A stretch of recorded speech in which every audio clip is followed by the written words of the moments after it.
Welcome to the Speaking Podcast. You can find all our episodes on speakingpodcast.com. We're also on BitChute and YouTube. You'll find the links in the podcast description. I'm also a podcasting coach because I've got 4 other podcasts, with 4 of them being in the top 0.5%, and the crypto, the new one, on the top 5%. You'll find everything on bio.link/podcaster. Today, my guest, currently in Tennessee, he's actually a former certified pediatric chiropractor, now business spiritual mindset coach, 3 times author. You couldn't do it once, you had to do it 3 times. And my favorite, a podcaster. So welcome to the show, Victor Manzo. Yes, thanks for having me on. I'm excited to be here. So, I mentioned a few things, but you might introduce yourself to the listeners, kind of anything that I've missed. No, you nailed it. I mean, I was a pediatric chiropractor for 12 years. Half of that I was a pediatric. So before that, I was just a chiropractor, and I loved what I did there. And about 3 years ago, I was getting tired of the advice that entrepreneurs get when it comes to being successful and how they do it and all these things. And I was like, you know what? I've done some things and totally went against the grain on it, and it worked out absolutely amazing. And I've seen others do it, and I was just like, you know what? I think it's time to address that issue and try to solve and just shift people into more of the quantum world rather than Newtonian world. And then it was about 3 years, just until last year. My wife and I moved. Like I said, we're in Tennessee. I'm originally from Chicago, and that's where this year I started to go full time into that to free the minds of many so they can live that fulfilled life. And it's been a joy. So that's kind of a little bit more in depth than what was shared. No, excellent. And I know it's kind of the speaking podcast. We'll just touch on that. But at the end of the day, I think what you're doing, kind of mindset, is the most important thing, because whether you're becoming a speaker or whatever, and I've noticed that a lot of events, even kind of positivity events, the amount of people that are suffering in the audience, everybody's carrying something with them. So, when I see a person that's actually helping that and kind of going through the mindset, because at the end of the day, there's a lot of people, they go through counselors and whatever who make a lifetime out of a client. I know of people, they've been like 20 years and they go, oh, he's a brilliant counselor. And I go, maybe a brilliant businessman, but not a brilliant counselor. So you kind of you hear me with that one, yeah. I totally, and I'm not saying there's nothing wrong with having counseling work, but it's there are some things that can speed it up. I could just say that. Exactly. So I suppose let's touch on the podcast. It's the mindful experiment. So you're doing it since May 2018. You've over 400 episodes, and you're actually in the top of the charts as well. So congratulations on that. Thank you. Yeah. I remember it was like 6 months ago, somebody was telling me, they're like, well, I checked out your podcast. You're like you're in the top 1%. And I was like, huh? It's just, yeah, you're the top 1%. I go, where is that stat at? I never heard of that one before. And she's like, well, you've been in the podcast for how long? You didn't know, blah, blah, blah. And I was just like, listen, we all learn new things. I go, this is just something new for me. I never knew this.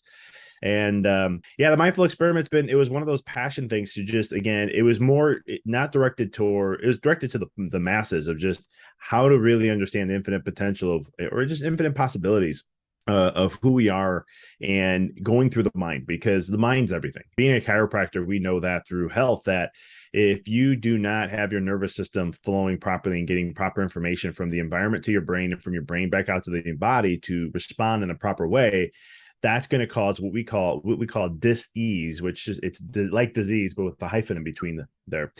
And that just means the body's not going to work at ease. Well, the same thing with the mind. If your perception's off, if you have limiting beliefs, if you have, XYZ, that's going to hold you back. That's going to put you in a mental prison until you become aware, not address or not fix. Those are terms I don't like to use. It's just become aware of it.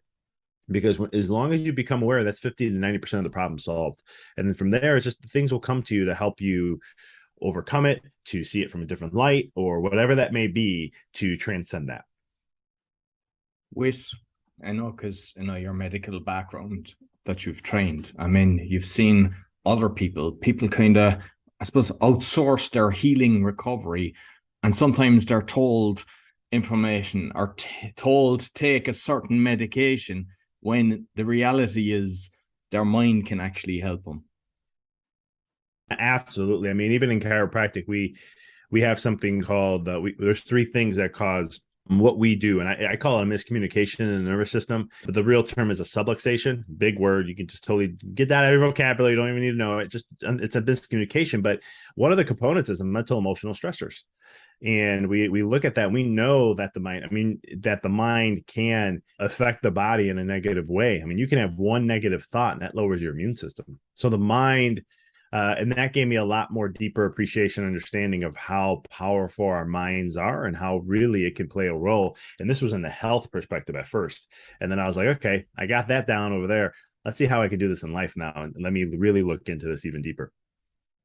Have you actually looked at Falun Gong and stuff like that? Because, like, first, obviously with chiropractic, it's you're getting everything aligned, but same with kind of the meridians and everything, and just making sure that you've got the flow, that you're staying positive as can be and as healthy as possible. Yeah, I mean, if you think about it this way, imagine your nerves in your body are like big rivers, okay? And then the meridians are like little brooks and channels that come off it. And so sometimes it could be the brooks and channels that are blocked, but most of the time, not all, but I would say majority of the time, there's usually a river that's blocked that then also blocks that meridian. It doesn't always have to be that way. And so it's we work on that aspect of it to free the body of its energy so they can flow better. And when you're in alignment, everything works at ease. Everything works more efficient. You're more in a flow state. And this is chiropractic principles.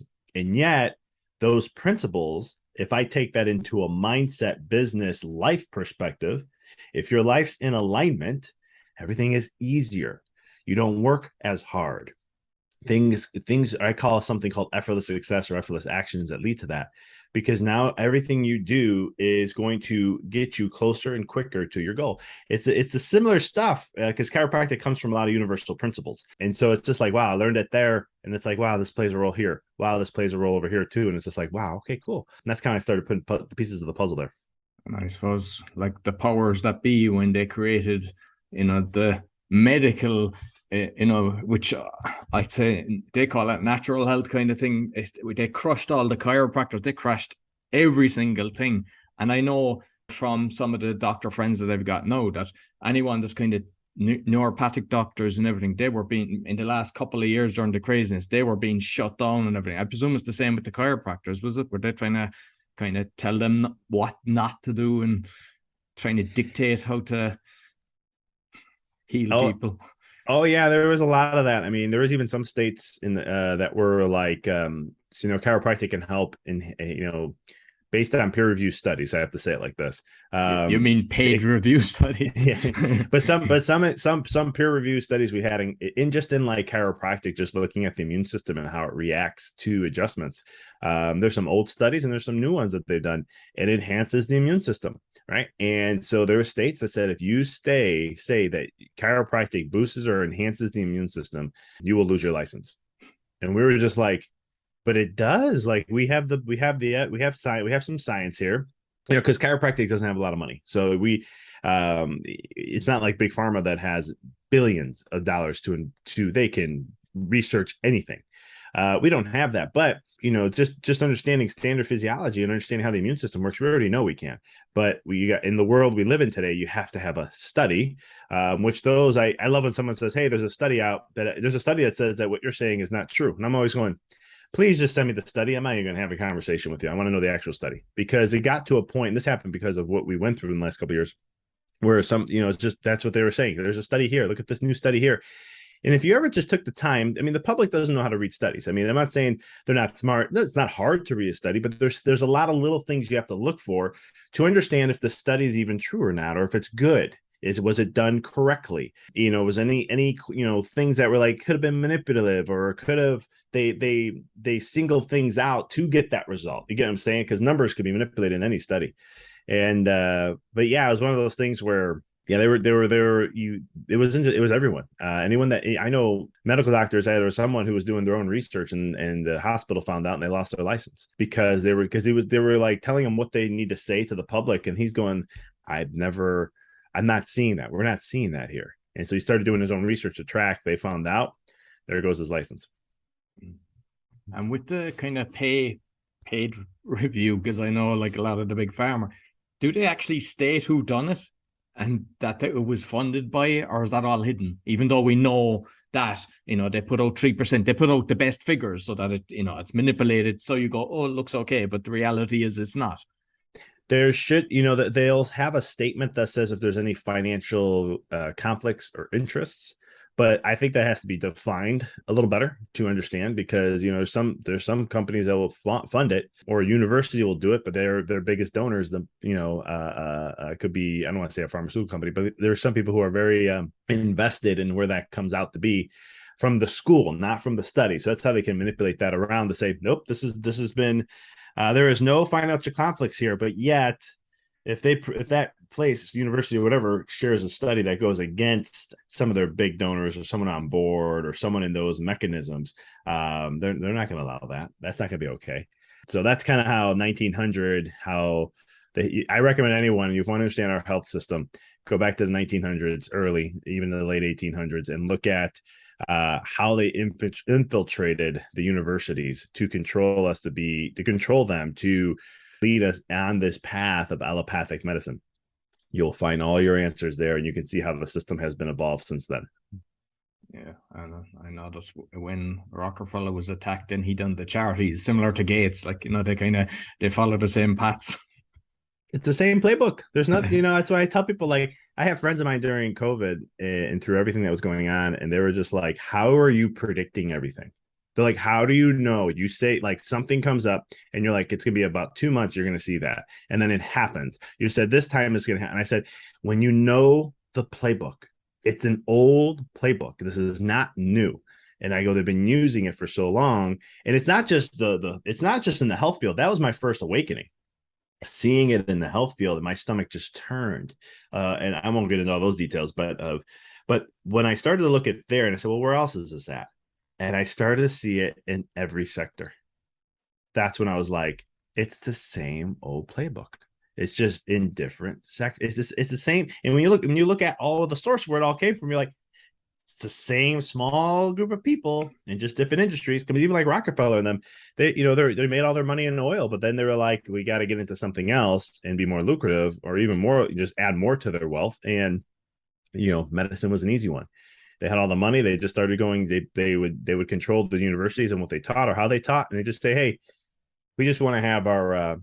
We love what you're going to do. We're going to donate all this money, but we want to put one of our people on your board, so that way we can just make sure everything that is going in a certain way that we like this to go.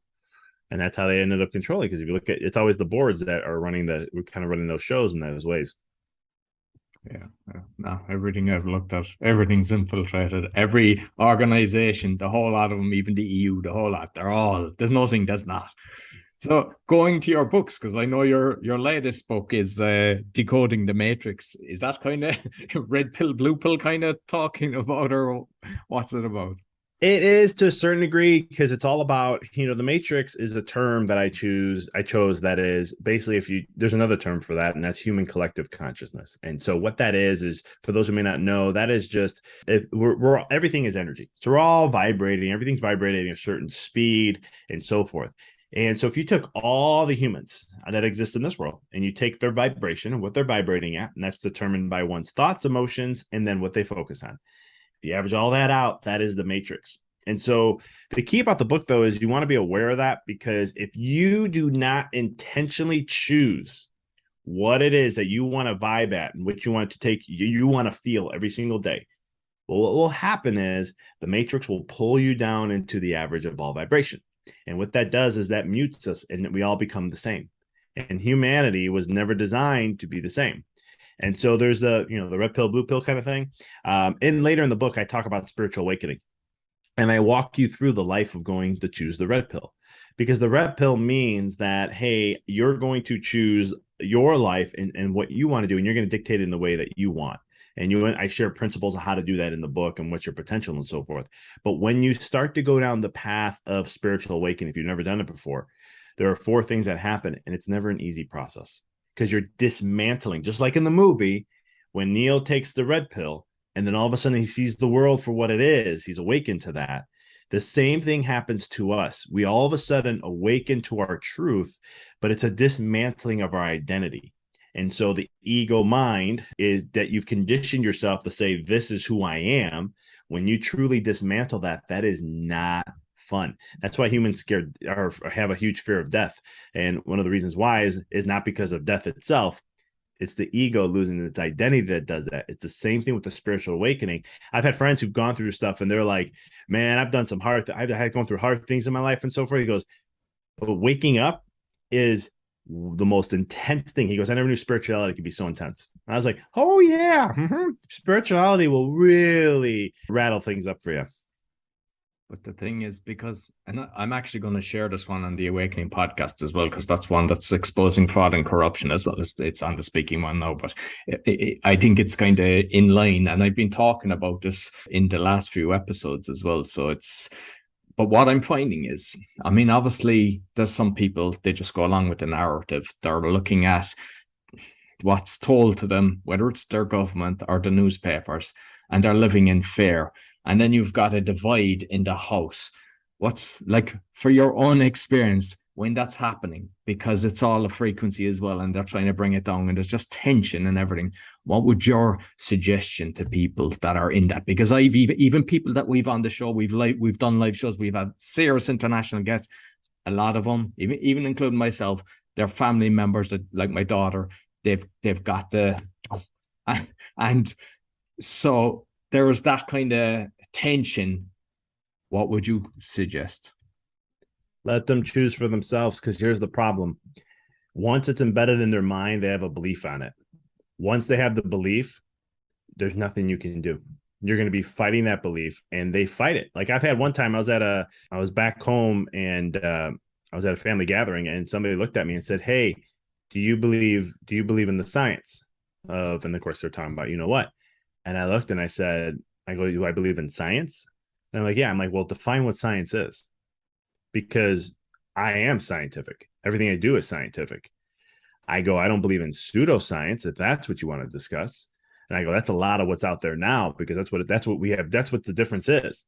And they're very resistant. Of course, here comes all the labels, right? So all of a sudden I just said, I'm not anything. I'm just here observing.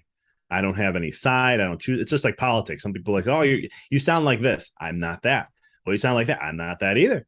Well, what are you? I don't choose. Why do I have to choose? I choose whatever that aligns with my values and beliefs. I don't care if it's what party that is. That's what's important to me.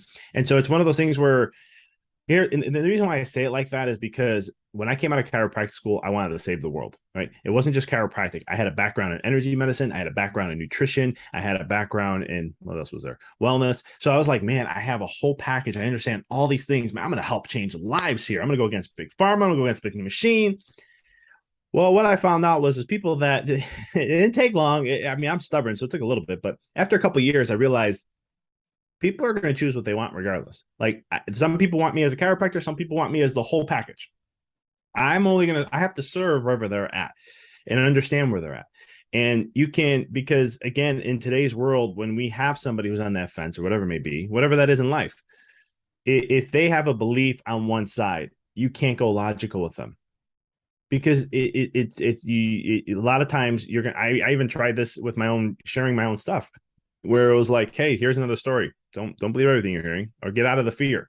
If people are throwing fear at you, turn around and go the other way. There's a control mechanisms there, because this is not, I share this in my book. This is not a conspiracy or anything like that. There are studies that have been shown that if you can get an individual into their mind, fear of any way, shape, or form, you can literally control their behaviors. And it's very, I mean, even from just a neuroscience perspective, when you're in a state of fear, you go into your reptilian brain, which is very similar to a monkey. And all of a sudden, you are going to make choices that are for your survival. And so if you can get someone to see something in a certain way, and this is the power of the mind and how it plays a role. That's why some people say it was a big, with the psychology that was done there. If you're aware of this, you can see the game being played. And so the more fear we can get people to hook onto, right? And this is anything. Then all of a sudden, Now we can control their behaviors. And this is what I share in the book about the matrix. There's people who have the power and the influence. I don't get into names. I don't share any of that, but I just say there are people who have power and influence over the matrix to control the vibe.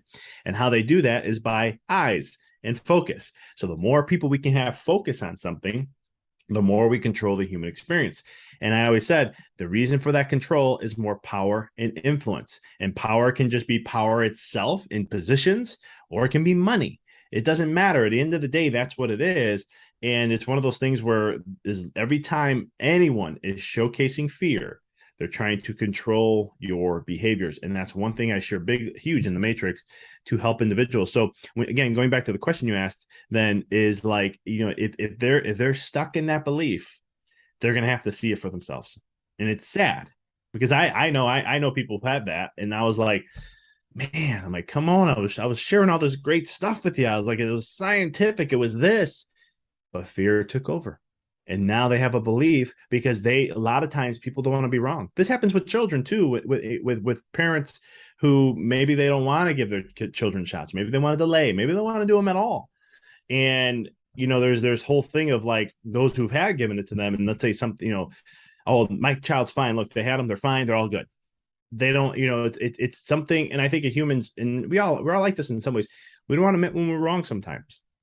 And it's okay. I mean, but it's one of those things where we'll see how wrong this is going to be in this whole experiment that we went through the last few years. Exactly.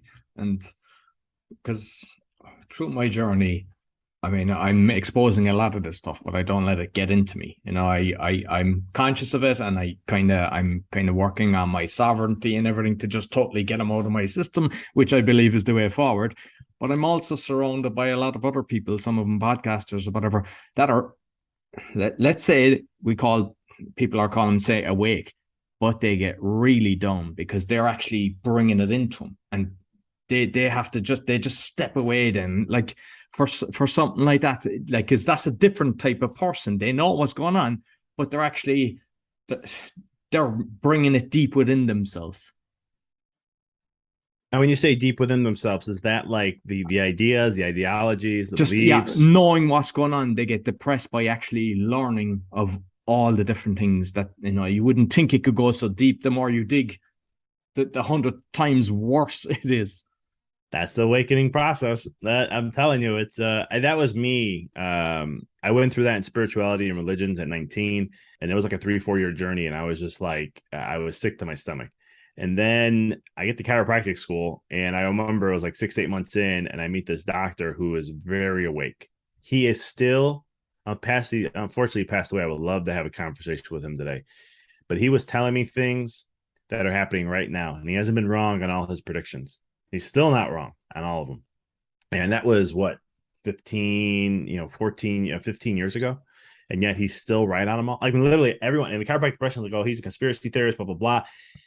But he backed up his stuff. That was the thing. I'm like, you're not a conspiracy theorist when you can back up your stuff. He would tell me, like, you don't believe me? Go look up this, and this, and then come back and we'll have a conversation. So I go look it up. I come back. I'm sick to my stomach. I'm like, come on, man. This is not making me feel any better. I got anxiousness. My heart's racing. I'm like, I don't like this. This is so bad. And he's just like, it gets worse. And I'm like, oh, come on. This can't get any worse. But that's also that, but there's the spiritual aspect to you. Because then I remember my third one was when I went bankrupt, and that was even more, not from a financial, financial stuff didn't matter to me. It was realizing how I created that with my mind and how I attracted that into my life, and I didn't have to. And it made me sick to my stomach in so many ways through that process. And that was a big aha moment for me. But yeah, the spiritual awakening process is not easy, because the first stage is dismantling. You're dismantling your whole world and everything you thought was true. It's like the movie. I should memorize this movie. It's a guy who he gets these pair of sunglasses, and as soon as he puts them on, he can see the truth of all the billboards and everything. And as soon as he takes them off, it's the wrestler guy. I have. Yeah, so there you go.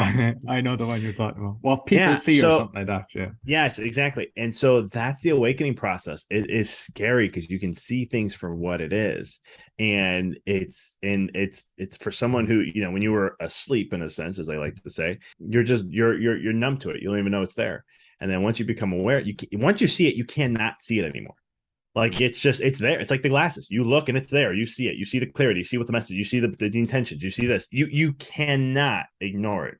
And yeah, it's a fun process. But one thing I do tell people is just take deep breaths. It's all, this too shall pass. All good and bad things will pass. And so it's just, you just have to, don't rush the moment though. I think that's why I had a third one in a different way, because I didn't get it on the first one. I tried to rush through, even though it was 3 years. It was really 3-4 years because I was studying other religions and wanted to go into depth with that. The second one, that was about a 1.5 year process. But again, I was rushing through because I didn't like the anxiousness. But the third one I sat with. And I was like, I'm not going to rush through these feelings. This time I'm going to sit with them. And it was immensely healing, but wasn't fun. And I don't even remember how long that one went. But it was a process where I'm like, I'm just going to soak this in, and just whatever comes from this comes from it. And my world dismantled. I mean, I bankrupt, then this and that. And then 6 months later, out of a long-term relationship that ended more horrific than I ever wanted to. But I was just like taking all these layers off, and all these layers off. And it was great. After that, my whole life turned around. It was amazing. Met my wife 6 months later, and life has been actually grand. Excellent.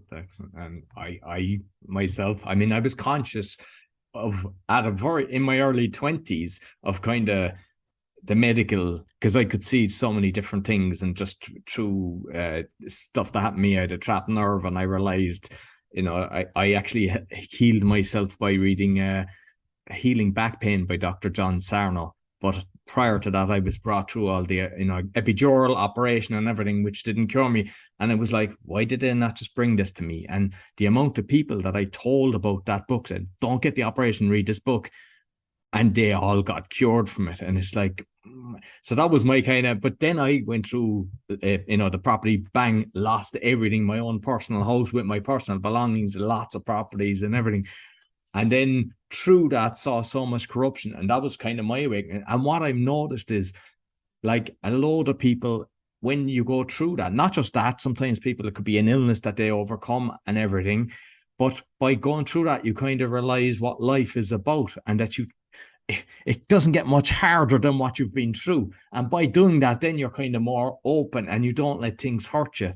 And like, for me, like, say, by looking at symbolism and different things, I can see it in a program, everything that they're doing, the programming that they're doing in the programs, and how they're actually brainwashing people. And the more that you go down, but I don't do it in a bad way, I do it in a kind of an enjoyable way now that I'm noticing, and you probably the same, that the amount of people that you can now have this conversation with, compared to maybe 5-10 years ago, is multiplying, which is basically, instead of people fearing, thinking we're doomed and gloomed, it's more like, no, there's a load of people that are actually conscious of this and are making change.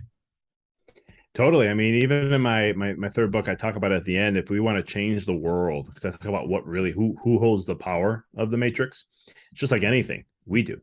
And because when you look at the matrix at the most simplest form, in the smallest form, that's us. That's what all the sub matrices.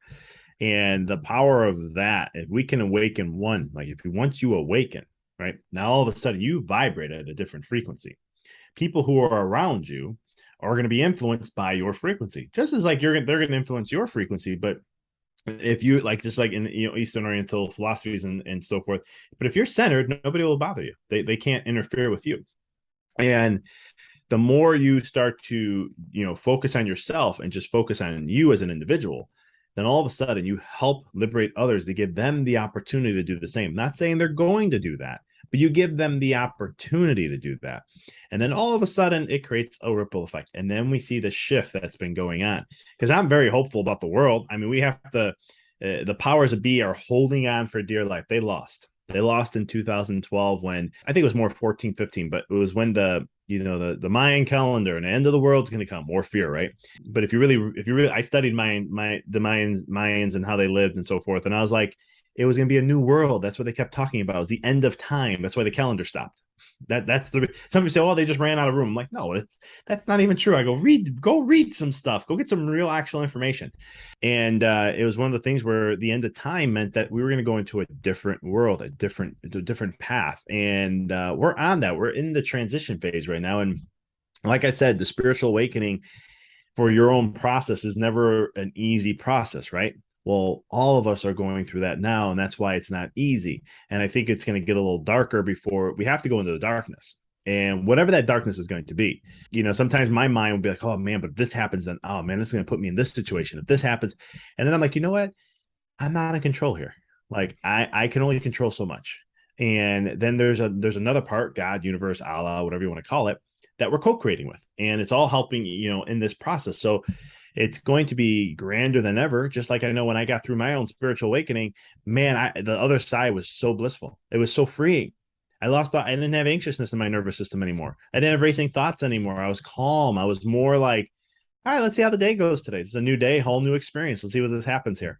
Where it was like before, it was like, oh, I got to focus on this to get to here because I'm going to get to this goal. And it was just so of a stressful life to where now it's so much more laid back. And it's like, oh, this showed up. Okay, well, let's see.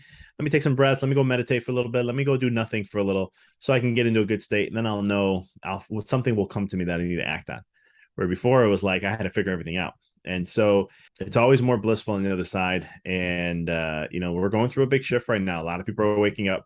And I don't mean woke, like in the woke culture. I mean awakening spiritually to their truths, to the essence of who they are, to leading more fulfilled lives, to breaking away from the conditioning of money is everything, money is the power, all these things. Millennials are starting to go that route already. I mean, there's research showing that they don't want to have more money. They'd rather have less money and have the life that they want to do outside of that than make more money. I'm not saying all of them are like that, but there's been studies coming up showing that. And I'm just going, there's a shift. It's happening. It's happening. Exactly. And what you were saying previous, like when you're thinking about something, because we're definitely going through a shift, and I believe the same, that it's they're throwing everything at us now, but it's going to get a lot better. But it's a case of where you put your energy. So if you put your energy in fear and going, oh, what if this happens and I mightn't have my income for this? All you're doing is you're paying into the fear, and your energy is going in that direction. And what will you attract? You will attract exactly what you don't want to happen. So just let it go and say, I just go away and meditate. Even if you don't believe in meditate, go fishing, because that's a form of meditation. Go play golf. Just go look at the water, the sea. All these different things are a way of kind of freeing your mind, which in turn puts you in a better place. That's exactly it. And that's, again, setting your vibe, right? Setting your tone, setting where your focus is. That will transcend that. So then you don't get affected by it, or you'll attract what it is that you need or you desire to. Sometimes you don't even have to go through it. I mean, look at the billionaires. And again, I can make another argument on this, but I shared this in my book. I think it was like billionaires increased their wealth by 56% during the COVID. Now, can there be control mechanisms on that? I'm not going to get into any of that.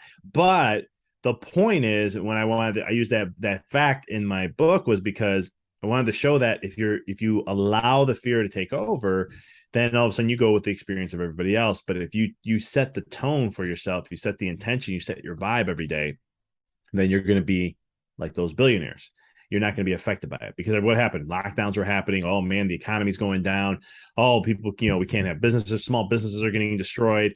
And I'm not saying that's not true, but at the same token, it's like I had clients that had literally they shut down their business. They could not work. And so they're like, what do I do? I said, well, this is a sign that it's time for you haven't been living the fulfilled life of what you desire.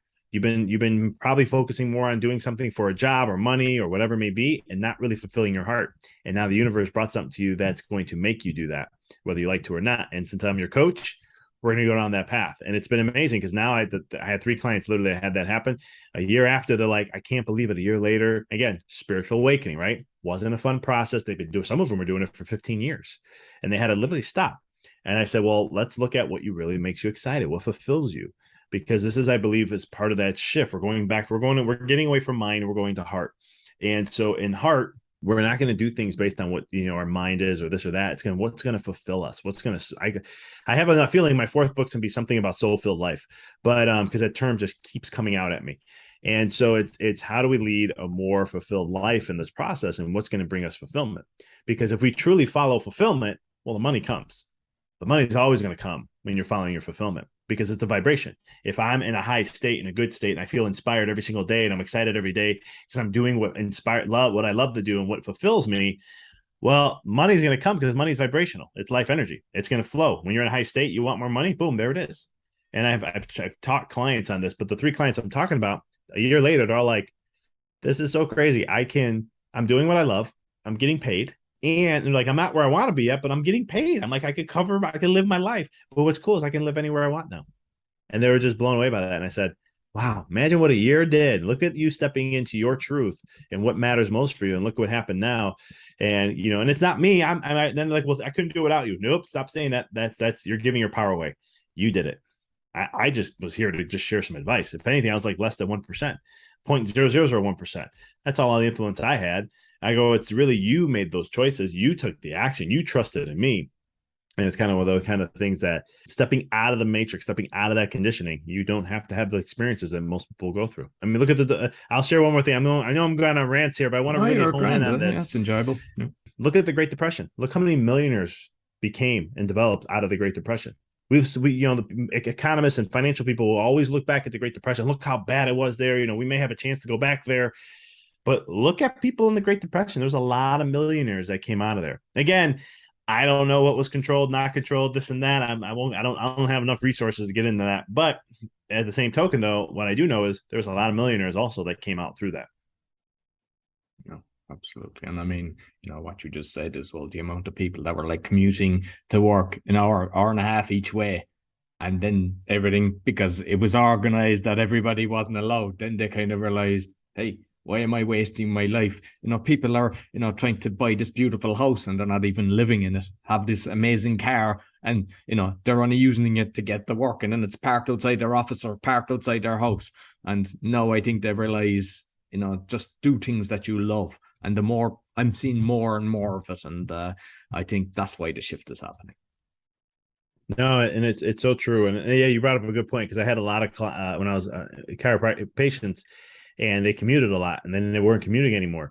And so a lot of them, we had a train right out in front of our office. So we had some commuters that would go down to the city and come back.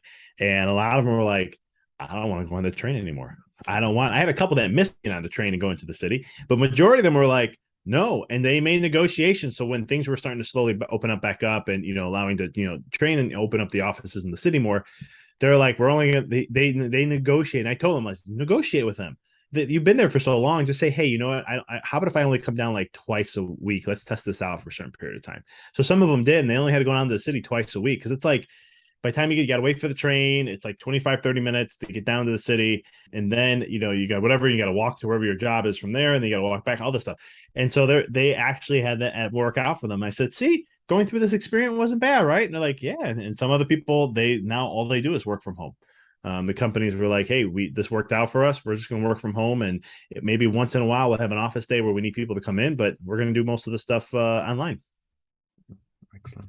So just finally, with your own kind of meditation, what kind of meditation do you do? Do you do breathwork, guided meditation, or what is it that kind of gets you in your flow? Yeah, you know, I used to do a lot of different things. I can name a gazillion meditations and so forth. But now what I do is I have a space that I go into, and sometimes I'll play music, and sometimes I just want silence. And I just I focus on my breath and just channel myself back into this like grounding state that I feel. And then I just hone that feeling and just stay there. Very simple practice. That's kind of what works for me. But I've done guided, I've done transcendental meditation, I've done there's so many I've done. But that's probably the biggest one. And then the most impact I like to share this with listeners all the time, is that when it comes to meditation, try to meditate throughout your day. Because a lot of times we meditate, like I got caught in this trap. I meditated every morning, didn't miss, right? But then my wife would be like, it's funny you meditate, but then, you know, you're over here and you're not reacting. You're reacting in a way that's not in a calm meditative state sometimes. And I'd be like, well, you know, because I'll come out of the meditation, I'll send a nice text to her, because one of the things I did was show how much I love and appreciate her for a text or a video. And then, you know, she'll see me like maybe an hour later or half hour later or 2 hours later. And she's like, and something comes up, and she's like, you're not that person who wrote that text message. And so I started to catch on with that, because what she was doing is showing me I was off. You know, it's kind of like in yoga. They always say, take your yoga off the mat. So meditation, I started to now incorporate in every aspect of my life as much as I can constantly consciously, be involved with that. Because I'm like human. I run on autopilot also sometimes. But like if I'm shaving or if I'm doing something dishes, I'm very hyper focused on just what I'm doing there and not trying to go into thoughts or anything. But yeah, my meditation practice is very simple. Just quiet or some sort of like lately I've been into shamanic drums. It's been a while. Like things cycle in out of my life. And it's one of those things where I was like, okay, shamanic drums, I need that. I don't know if it's because I need grounding. I don't know. And then again, see how my mind wants to go into that. And I'm like, who cares? I'm attracted to the shamanic drums right now. Let's just continue. So I listen to those as I go through my meditations. Excellent. And I remember, I think it was the monk Long Thumb. He started talking about, when you're brushing your teeth, to be totally present. And the same as you say, shaving. And I find, I'm just, whatever I'm doing, I don't have the phone next to me. Obviously, it doesn't mean I'm not on social media, but the amount of things I get done, you get 100 things. Obviously, with the amount of, I think you do about 2 a week from what I can see, and, loads of people, as you probably come across, they complain they can't even get one done, but then you're writing books and you've got the other. It's like when you're in control of yourself, you get so much done, but you're like totally present and you're enjoying every moment of it instead of everything being a chore or whatever. I assume you love the writing because I could see the passion in your face about thinking about the next book that you know what you want to do. Same with the podcast. I've listened to some of the episodes. You can see that you're enjoying it. And I think that's the difference to people that need to make that little shift. So that's what I'm trying to get. Like the message is, you might think that when you're finding out about it, these things, that it's all doom and gloom, but at the end of it, it is like freedom, true freedom. It is 100%. And one thing I can add to that is, and don't get in your way. Don't try to figure things out. Like when I do a podcast or when I wrote my book, my 3rd book, you want to talk about, I call this effortless action, right? Because there's a law that's called the law of inspired action. If you're in the right vibrational state, you will be inspired to take the actions to achieve to get you on the path to what you want to desire. And so here I am last November, my wife's pregnant. I'm closing my business down that I had for 12 years in Chicago. And because I couldn't sell it, bad environment. And I'm moving out of state. And yet in the middle of all that, I'm getting messages like saying, hey, time to write a book. It's time to write a book. And I'm going, where's this coming from? Why are my thoughts going there? I don't want to go there. Right now I need to focus on this. And it just kept coming. It wouldn't leave me alone. So it's okay, fine, I'll write a book. And I look up like I'm actually talking to someone, and then all of a sudden I'm like, okay, I'm gonna write a book. And I was like, whatever. And then all of a sudden it was like, I said, you know what, stop fighting it, Vic. Just sit here for a moment. You're getting this urge, it's coming from within, you're getting this feeling. Why don't you just sit with it for a minute? So I did. And then all of a sudden I'm like, okay, if I'm gonna write a book, all right, what will the title be? Right? I have no clue. So I'm like, what would the title be? And I just sat there and I was in a meditation. And then all of a sudden, Decoding the Matrix. And I sat there and I was like, genius, Decoding the Matrix. Oh my God, conditioning of the mind. We just went through COVID. I can use that as an example. And the thoughts are just flying. So I'm like, okay, I guess I'm writing a book. I'm like, let me make sure that I'm on path. I'm going to reach out to my guy who does my book covers. And I just said, here's what I'm thinking. Here's some ideas.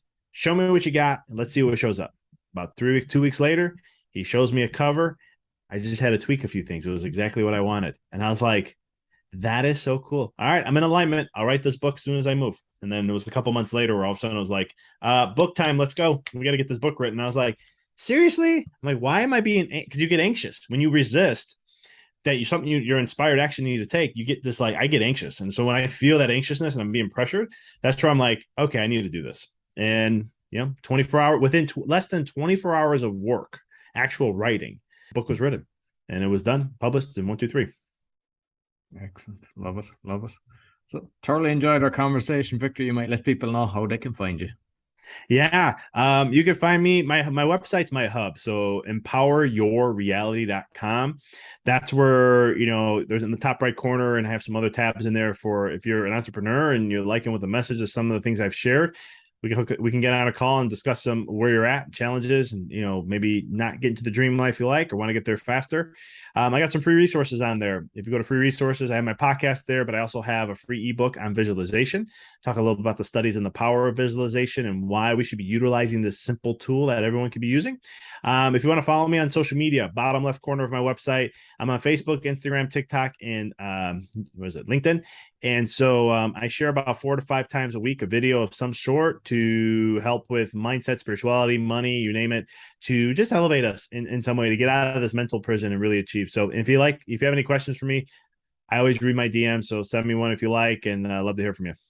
Excellent. And just on your books, because I looked at the reviews on your 3 books you've got, it's like mostly 5-star and only maybe 2 4-star with no comments. So it's like everything is positive from the 3 books that you've got. So, which is very rare. So I congratulate you on that, which, just shows that, people are getting what you're writing. So, yeah. So thank you very much, Victor.